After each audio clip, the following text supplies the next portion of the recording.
जय साथियों, स्वागत करते हैं आपको हमारे YouTube चैनल एग्जाम हेल्पर में। साथियों, अभी रात का 3 बज चुका है, नाइट ड्यूटी में हूँ। मैं आप लोग का कमेंट पढ़ ही रहा था। आप लोग बहुत सारे साथी एक कॉमन क्वेश्चन हमसे पूछे थे, भैया आप जीके को कहाँ से करते हैं और जीके को आप कौन सा बुक से पढ़ते हो और जीके के लिए आप कितने घंटे पढ़ते हो। इस तरह से ढेरों कमेंट में पढ़ा, इसलिए इस वीडियो को मैं बनाया हूँ। आप लोग वीडियो के अंत तक बने रहना, मैं ज्यादा समय नहीं लूंगा और बहुत ही साधारण लैंग्वेज में समझा दूंगा जीके को कैसे पढ़ना। नॉर्मल स्टूडेंट भी होगा वो समझ जाएगा। ठीक है, देखिए जीके चाहे ग्रुप डी का एस्पिरेंट हो चाहे एनटीपीसी का एस्पिरेंट हो, दोनों के लिए बहुत ही ज्यादा इंपॉर्टेंट होने वाली है। जीके बहुत ही ज्यादा अहम रोल निभाता है। अगर आप जीके को इग्नोर करके चलते हो तो ग्रुप डी का एग्जाम्स नहीं निकलेगा, या एनटीपीसी के एग्जाम्स में तो और भी भयानक जीके का रोल्स होता है। या सीबीटी 1 में आपका 40 क्वेश्चन रहता है और सीबीटी 2 में 50 क्वेश्चन रहता है। तो जीके को आप लोग को सही तरीके से पढ़ना होगा। ठीक है, बहुत ज्यादा टाइम नहीं देना है, बहुत ही अधिक बुक नहीं पढ़नी उसके लिए। आप लोग को मैं जो बताऊंगा उसी तरह बिल्कुल करते चलना। जो नए स्टूडेंट होंगे, जो नए व्यूअर देख रहे होंगे, वो चैनल सब्सक्राइब कर देना ताकि हम आप लोग को टाइम टू टाइम गाइडेंस कर सकूं। और जो टेलीग्राम पे नहीं जुड़े हो, टेलीग्राम पे जुड़ जाना। साथियों, सबसे पहले मैं बता दूं, रेलवे के एग्जाम्स मैक्सिमम एग्जाम्स को टीसीएस कंडक्ट कराता है। तो टीसीएस का पैटर्न समझना सबसे पहला काम है, टीसीएस का पैटर्न समझना। अगर टीसीएस का पैटर्न समझोगे, टीसीएस का सोच समझोगे, तभी आप टीसीएस के एग्जाम्स को क्लियर कर पाओगे। तो जीके उसका पूछने का अंदाज और उसका पसंदीदा टॉपिक को आप लोग को जानना हो तो सबसे पहला आप लोग को काम करना होगा, हाल फिलहाल में जो 2 साल में एग्जाम्स हुआ है ना प्रीवियस ईयर में, उसको आप लोग को निकाल के देखना पड़ेगा कौन सा टॉपिक टीसीएस का सबसे ज्यादा पसंदीदा टॉपिक है। ऐसा नहीं आप जीके को कितनों पढ़ोगे ना बाबू, आप लोग का नंबर से नहीं आएगा, क्वेश्चन से नहीं मिलेगा। जीके ऐसा सब्जेक्ट है जिसमें आप लोग कितनों बुक से बुक पढ़ लो, पीएचडी कर लो, तब भी आप लोग पूरा पूरा मार्क्स नहीं ला पाओ। ठीक है, तो आप लोग को इतना पढ़ लेना, इतना कर लेना है कि 20 में से आप लोग को कम से कम ग्रुप डी में 15 से 16 नंबर आ जाए और एनटीपीसी में आप लोग का 30 नंबर कम से कम आ जाए। इस तरह पढ़ लेना। ठीक है, तो उसके लिए आप लोग को बहुत ज्यादा पढ़ना नहीं है। मैं आइए बताता हूँ क्या क्या पढ़ोगे। सबसे पहले मैं बोला कि टीसीएस को पैटर्न को समझना है। टीसीएस को पैटर्न को समझोगे तभी आप लोग क्लियर कर पाओगे। मैं ग्रुप डी का एग्जाम दिया था, मैं एनटीपीसी का एग्जाम दोनों दिया था। एनटीपीसी के एग्जाम में मैं सीबीटी 1 निकाला, सीबीटी 1 में लेवल 6 छोड़ करके सभी लेवल क्वालिफाई किया था। लेकिन जहां पर सीबीटी 2 दिया तो सीबीटी 2 में मेरा लेवल 5 का एग्जाम केवल मैं दे पाया था। उसमें केवल मेरा टाइपिंग वाला पोस्ट सीनियर क्लर्क कम टाइपिस्ट निकला था, लेकिन टाइपिंग मेरा अच्छा नहीं होने के कारण मैं टाइपिंग में फेल कर गया था। ठीक है, ग्रुप डी में जब मेरा आया, ग्रुप डी में मेरा मैक्सिमम मार्क्स लाया, उसमें 83 मार्क्स आया और मेरा अभी ग्रुप डी में पोस्टमैन के पद पे कार्यरत हूँ।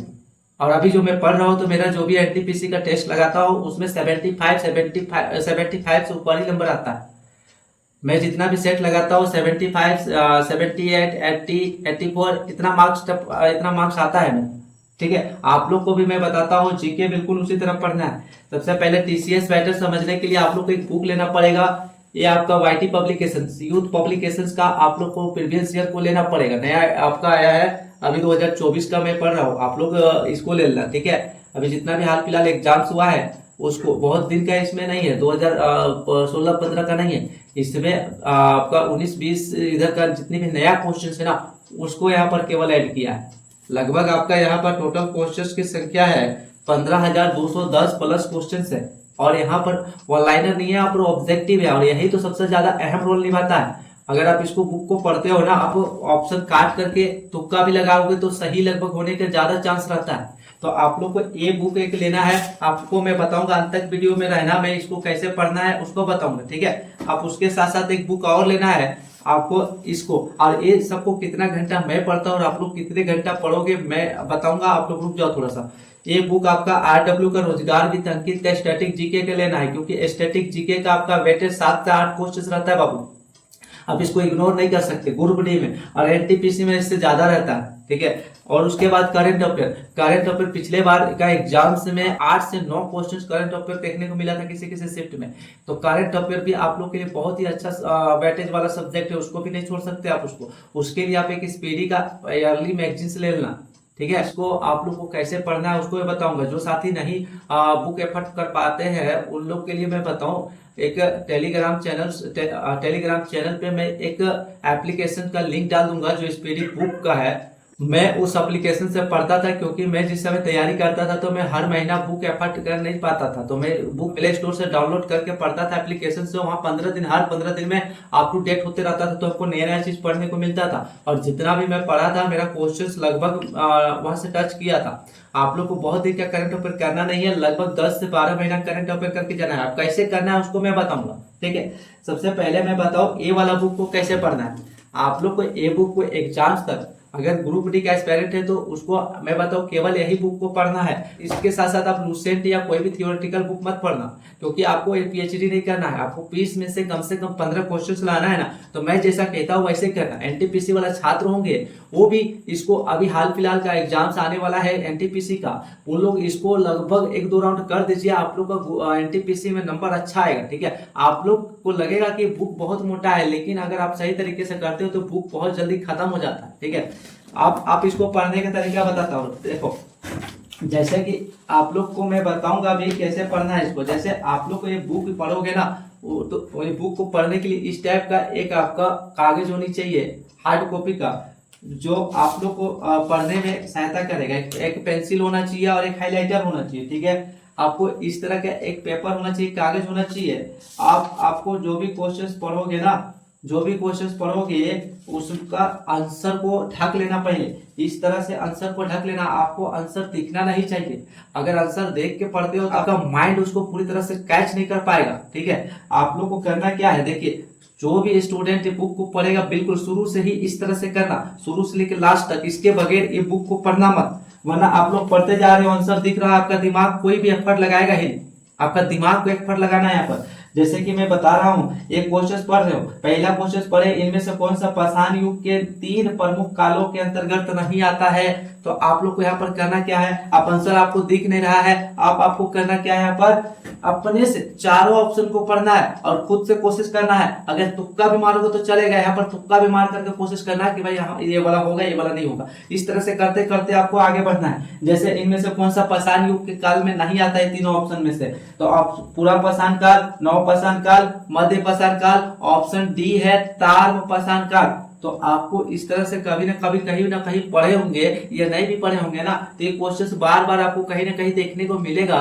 तो आप फिर इसके बाद जितनी भी आएगा क्वेश्चन उसको सही जवाब देते जाओगे। आप इसी तरह से इसका जो डिस्क्रिप्शन है ना, जैसे हम बोलेंगे हाँ इसमें दिमाग लगाए कि नहीं, इसका ऑप्शन डी तार पाषाण युग, तार पाषाण काल नहीं आता है पाषाण युग में, तब डिस्क्रिप्शन है ना उसको बारीकी से पढ़ेंगे। और यहाँ पर एक पेंसिल की जरूरत पड़ेगा और एक हाइलाइटर का। अब पढ़ेंगे इसका पूरी बारीकी से, एक एक लाइन को बढ़िया से पढ़ेंगे, ठीक है। काहे कि इसका डिस्क्रिप्शन में जैसे पढ़ोगे ना, तो उसका अगला क्वेश्चन में कहीं ना कहीं वो डिस्क्रिप्शन से ही क्वेश्चन पूछा हुआ मिलेगा, ठीक है। इस तरह से पढ़ते पढ़ते पढ़ते आपको इसको एक राउंड कम से कम अभी पढ़ देना है। जो नए स्टूडेंट होंगे, एक राउंड पढ़ने के बाद आपको फुल टेस्ट लगाना आपका टेक्स्ट बुक से। अभी केवल जो भी चैप्टर खत्म करना उसका जाकर के शॉर्ट टेस्ट लगाना टेक्स्ट बुक में, ठीक है। चैप्टर टेस्ट 10-10 क्वेश्चन का, 15-15 क्वेश्चन का चैप्टर टेस्ट होगा, उसको जाकर के लगाना। जैसे कि मुगल पीरियड खत्म किए, इसमें से हर टाइप या हर टॉपिक का यहाँ पर दिया है, ठीक है। इस बुक को पढ़ने का क्या फायदा है, एक तो आपका एग्जाम पैटर्न पता चल जाएगा, दूसरा एक क्वेश्चन पढ़ रहे हो इसका ना, इसका मतलब आप 4-5 क्वेश्चन तैयार कर रहे हो। आप इस तरह से डिस्क्रिप्शन को पढ़ते जाओगे, आप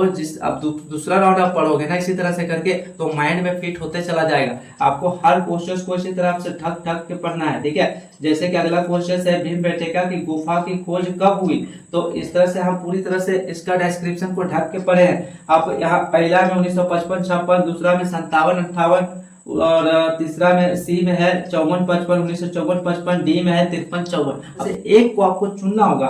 तो आपको लग रहा है कि चलो भीमबेटका गुफा कौन सी है, 1957 से 1958। मैं सोचा, मैं पढ़ा था इसको तो मेरे को याद है, तो इसका अब चेक करेंगे डिस्क्रिप्शन में। अरे भीमबेटका गुफा, हाँ 1957-58 में इसका खोज हुआ था, ठीक है। भीमबेटका की गुफा कहाँ है, तो मध्य प्रदेश के रायसेन जिला में। यहाँ पर दूसरा क्वेश्चन भी तैयार हुआ। और आगे देखते, गुफा के चारों तरफ विंध्य पर्वतमाला से घिरी हुई है। आपसे पूछेगा भीमबेटका की गुफा कौन सी पर्वतमाला से घिरी हुई है, तो वो आप बता देंगे विंध्य पर्वतमाला से। आपसे पूछेगा भीमबेटका की गुफा किस राज्य में है, तो आप बोलोगे मध्य प्रदेश में। आपसे और डीपली क्वेश्चन जाकर पूछेगा तो भीमबेटका की गुफा मध्य प्रदेश का कौन सा जिला में है, तो आप यहाँ पर पढ़े रहेंगे रायसेन जिला में, तो वो आपको याद हो गया। आपको और क्वेश्चन मिलेगा। देखिए आगे बोल रहा है, यह एक पूरा पाषाण पूरा पाषाणिक गुफा का आवास है जिसकी निरंतरण मध्य ऐतिहासिक काल तक रही है। इसकी खोज डॉक्टर विष्णु श्रीधर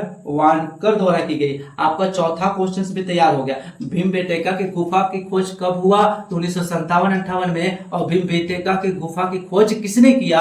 तो उसको भी तैयार कर लिया आप लोग, डॉक्टर विष्णु श्रीधर वानकर ने। ये सारा इंपॉर्टेंट टॉपिक है, ठीक है। आप लोग डिस्क्रिप्शन को इसी तरह से पढ़ते जाओगे। आगे देखो, 2003 ईस्वी में यूनेस्को के विश्व धरोहर स्थल में शामिल किया गया। अब पांचवा क्वेश्चन भी तैयार कर लिए, मतलब एक क्वेश्चन से आपका 5 क्वेश्चन का जवाब मिल रहा है। आप इस तरह से हर क्वेश्चन को पढ़ोगे ना तो आपका जितना भी लूसेंट जैसा जैसा बुक है ना वो सब धरे के धरे रह जाएगा। इसको यदि पढ़ते हो तो आप लूसेंट पढ़ के एक बच्चा लूसेंट पढ़ करके एग्जाम देने जाता है और एक बच्चा इसको पढ़ करके जाता है, तो इसको पढ़ के जाने वाला बच्चा से आप कंपटीशन नहीं कर पाओगे जो लूसेंट पढ़ के गया है, क्योंकि एक पूरा टीसीएस का पैटर्न उसको मालूमात है और उसको अधिक से अधिक क्वेश्चंस को वो देख चुका है, ऑब्जेक्टिव थ्योरी सारा कुछ। आप एग्जाम्स में वो अच्छा करेगा कि लूसेंट वाला तो थ्योरी खाली पढ़ रहा है भाई, उसका एक तरफ पढ़ रहा है दूसरा तरफ निकल रहा है, ठीक है। इसको क्वेश्चंस को पकड़ना, ऑप्शन काट करके निकालना सब सीख गया है, तो उससे आपको फाइट करना थोड़ा सा दिक्कत हो सकता है। जो भी बच्चा इसको करेगा मेरा दावा है वो नंबर अच्छा लाएगा, और जो केवल लूसेंट पढ़ के जाता है ना उसका नंबर उतनी अच्छा नहीं आएगा। आप लोग इसको करके देखिए, मेरा फायदा हुआ है, मेरा अच्छा मार्क्स आता है, आप लोग को भी आएगा। थोड़ा मेहनत करना पड़ेगा, बिना स्ट्रगल का होगा नहीं। आपको डेली का डेली इसको एवरीडे एग्जाम होते तक 1 घंटा, जो ग्रुप डी का तैयारी कर रहे हैं वो लोग 1 घंटा, जो एनटीपीसी का तैयारी कर रहे हैं वो लोग पर डे 2 घंटा इसको दीजिए, ठीक है। लगभग 100 क्वेश्चन डेली कोशिश करिए, 100 क्वेश्चन 150 क्वेश्चन करने का। जैसे जैसे करते जाओगे उसके बाद एक डिस्क्रिप्शन पढ़ेंगे, उसका क्वेश्चन दूसरे में पाओगे तो वो स्पीड पढ़ते जाओगे। अरे ये तो हम जानते हैं, उसको अपने आप जवाब देते जाओगे, उसका डिस्क्रिप्शन पढ़ोगे, उसका आंसर कहीं ना कहीं मिलते जाएगा। इस तरह से किताब तैयार हो जाएगा आपका, और इसको पढ़ लिए तो आपका जीके कंप्लीट, ठीक है, जितना भी। और हाँ, इसको जो भी टॉपिक पढ़ना उसको जा करके टेक्स्ट बुक में चैप्टर टेस्ट जरूर लगाना, ठीक है। अब दूसरा आप हो गया स्टैटिक जीके, बहुत ही ज्यादा अहम रोल होता है, तो रोजगार वित्त अंकित का RW का आप स्टैटिक जीके ले लेना, ये वाला बुक को लेना। इसको इसलिए हम कह रहे हैं, इसका जो जितना भी आपका मैं बोल रहा हूँ एनटीपीसी हो, ग्रुप डी है, मैं जितना भी क्वेश्चन देखा हूँ इस बुक में हूबहू वैसे ही दिया हुआ है। आप लोग को मैं बताता हूँ, जैसे पहला टॉपिक, इसमें से बहुत ज्यादा टॉपिक नहीं पढ़ना है, इंपॉर्टेंट है इसमें से। अभी तो एक ही वीडियो में नहीं बता सकता कौन कौन से इंपॉर्टेंट है, उसी को केवल पढ़ के जाना। जैसे कि मैं बोलता हूँ फोक डांस है, मतलब आपका लोक नृत्य है, स्टेट जो इंपॉर्टेंट लोक नृत्य है स्टेट का, वो सारा को दिया हुआ है पहले ही टॉपिक में। तो यहाँ पर जैसे बोला है आंध्र प्रदेश का लोक नृत्य कौन कौन सी है, वो सारा को यहाँ पर दिया गया है, ठीक है, पहला में। फिर उसके बाद असम का, अरुणाचल प्रदेश का, जितना भी आपका टोटल 28 राज्य है ना, 28 स्टेट है सबका, उसके साथ जितना भी केंद्र शासित प्रदेश है उस नृत्य दिया है। उसमें से भी आपको सारा स्टेट का याद नहीं रखना है, कुछ कुछ स्टेट को याद रखना है, बाकी बात को छोड़ देना है। जैसे कि आपको पूर्वोत्तर राज्य में 7 सिस्टर है ना, उनमें से पूछता है, उधर का याद करना है। और साउथ इंडिया का आपको याद रखना है, जैसे तमिलनाडु, आंध्र प्रदेश, केरल आपका, फिर ये कर्नाटक, इन सभी स्टेट का आपको लोकनृत्य को याद रखना है। कुल मिला के 28 राज्यों में से लगभग 10 स्टेट का और केंद्र शासित प्रदेश का फोक सॉन्ग लोक नृत्य को याद रखना है, ठीक है आपका। जैसे कि आंध्र प्रदेश का लोक नृत्य है कुमी, सिद्धे, माधुरी, घंटा, मर्दला, भुट्टा, बोमालू, इस तरह से है, ठीक है। तो आपको इसको भी ऐसे नहीं पढ़ना, रिलेट करके पढ़ना है, एक दूसरे से कम्युनिकेशन करके पढ़ना है। जैसे कि मैं बोलता हूँ बिछुआ कौन सा स्टेट का लोक नृत्य है, ठीक, तो आप लोग कभी पढ़े नहीं रहोगे भाई तो कैसे बना पाओगे बिछुआ कौन सा स्टेट का लोक नृत्य है, तो उसको आपको तो पढ़ना पड़ेगा ना। और हाँ, पढ़ने से भी बहुत सारे स्टूडेंट को याद नहीं रहता है, तो उन लोगों के लिए मैं बताता हूँ, आप लोग रिलेट करके पढ़ना। मैं रिलेट करके पढ़ता हूँ, चाहे रिलेट में आपको कुछ अशुद्ध भी बोल करके रिलेट करना पड़े, जोड़ना पड़े ना, तब भी करना। अरे यार नौकरी लेना है, ठीक है। किसी तरह से पूछा बिछुआ कौन सी स्टेट का लोक नृत्य है, तो आप अभी पढ़े रहोगे लेकिन कहीं ना कहीं जाके भूल जाओगे, लेकिन रिलेट करके पढ़ोगे तो कभी नहीं भूलोगे। बिछुआ में क्या बिच्छू शब्द आ रहा है ना। अब सुनो, आंध्र प्रदेश का लोक नृत्य, इसको कैसे कॉम्बिनेशन करोगे, तो आंध्र प्रदेश यानी अंधा शब्द आ रहा है ना, जो अंधा होता है, जिसका आंख को दिखता नहीं है और रास्ता चल रहा है, तो रास्ते में बिच्छू मिल गया। अब बिच्छू क्या होगा, बिच्छू को देख नहीं पाया तो बिच्छू में पैर रख दिया, बिच्छू मारा टंग, अंधा को बिच्छू मार दिया डंग, अंधा और बिच्छू एक दूसरे को कॉम्बिनेशन रिलेट हो गया ना। तो इस तरह से करके रिलेट करके हर टॉपिक को पढ़ना है आप लोग को। लगभग सभी टॉपिक एक दूसरे से रिलेट हो जाता है, थोड़ा प्रयास करना है आपको। हाँ, ये हो गया स्टैटिक जीके और ये आपका स्टैटिक जीके भी कंप्लीट। इस तरह से इसको पढ़ोगे। अब आपका आता है करंट अफेयर के बारे। करंट अफेयर का मैं बता देता हूँ, आप लोग को बुक वगैरह खरीदने की जरूरत नहीं है। आप लोग को टेलीग्राम चैनल पे मैं एक स्पीडी एप्लीकेशंस का, स्पीडी बुक का एप्लीकेशंस का मैं लिंक डाल दूंगा, उसमें से जा करके आप लोग प्ले स्टोर से डाउनलोड कर लेना, ठीक है। वो हर 15 दिन में अप टू डेट होगा, उसको आप लोग को मोबाइल से ही पढ़ना है। और आपको बता दो 1 घंटा इसको पढ़ना है और डेली का डेली आधा घंटा इसको पढ़ना है। अब रही बात आधा घंटा का, तो वो आधा घंटा में आप लोग को पढ़ना है करंट अफेयर। करंट अफेयर को कैसे पढ़ना है, तो मान लेते हैं ग्रुप डी के एग्जाम्स आपका अक्टूबर में होगा, तो आपको जनवरी तक का करंट अफेयर को कंप्लीट कर लेना है। यानी 2025 जनवरी तक, जनवरी से लेकर के अक्टूबर तक करंट अफेयर पूरा कंप्लीट करना है। कैसे करोगे सुनो, अभी जैसे मार्च महीना चल रहा है ना, तो मार्च महीना का अप टू डेट नहीं होगा उसमें, तो आप लोग फरवरी में जाना। फरवरी का जितना भी उसमें है ना क्वेश्चन, उसको आप लोग को 3 दिन में बना करके, तो एक पेज 1.5 पेज डेली पढ़ना है, ठीक है। फरवरी का 3 दिन में कंप्लीट करना है, जनवरी का 3 दिन में कंप्लीट करना है। केवल इस तरह पढ़ते जाना, उसमें लिखना नहीं उसको। अब जैसे फरवरी कंप्लीट हुआ ना, अब पीछे से जाना, फरवरी फिर जनवरी फिर दिसंबर, ऐसा पीछे जाना, ना कि जनवरी फरवरी मार्च, ऐसा बिल्कुल भी मत जाना भाई, गड़बड़ हो जाएगा। आप लोग ऐसा करोगे तो कवर ही नहीं कर पाओगे। जल्दी कवर करना है तो पहले फरवरी पढ़ना, फिर जनवरी पढ़ना, फिर दिसंबर पढ़ना, फिर उधर नवंबर पढ़ना, ऐसे बैठ जाना। जैसे फरवरी कंप्लीट करेंगे, इसी में आपका ऑब्जेक्टिव रहेगा वस्तुनिष्ठ, उसमें आपका फरवरी का पहले ही शुरू में ही फरवरी का 100 क्वेश्चन दिया होगा, इस बुक में उसका सारा ऑप्शन में टिक लगा दिया है, ठीक है। फरवरी कंप्लीट होगा, आप उसको पढ़ते जाओ, ठीक है। अरे इसका ही तो इसका ही आपको इस तरह से पढ़ते जाओगे, उसका आंसर एक दूसरे से वहां पर देखते जाओगे, आपका रिकॉल होते जाएगा, रिवीजन होते जाएगा। आप इस तरह से अगले बार फिर ऑब्जेक्टिव जैसे लगाया, उसके बाद चले जाओ जनवरी में, जनवरी का किए, ठीक है। उसको इसी तरह 2-2, 3-3 दिन में करके कंप्लीट किए। फिर उसका भी ऑब्जेक्टिव 100 के बाद 101, 102 ऐसे करके रहेगा, वो जनवरी माह का रहेगा, तो उसको ऑब्जेक्टिव लगा लेना। इस तरह से करते करते आपको करंट अफेयर भी कंप्लीट हो जाएगा। अगर जीके को इस तरह से करते हो तो आपका नंबर मैक्सिमम आएगा भाई। आधा घंटा करंट अफेयर, आधा घंटा स्टैटिक जीके और 1 घंटा ये वाला बुक को पढ़ना है। आप लूसेंट को पीछे अभी मत पढ़िए। ग्रुप डी वाला साथी को तो बोलेंगे बिल्कुल भी नहीं पढ़े।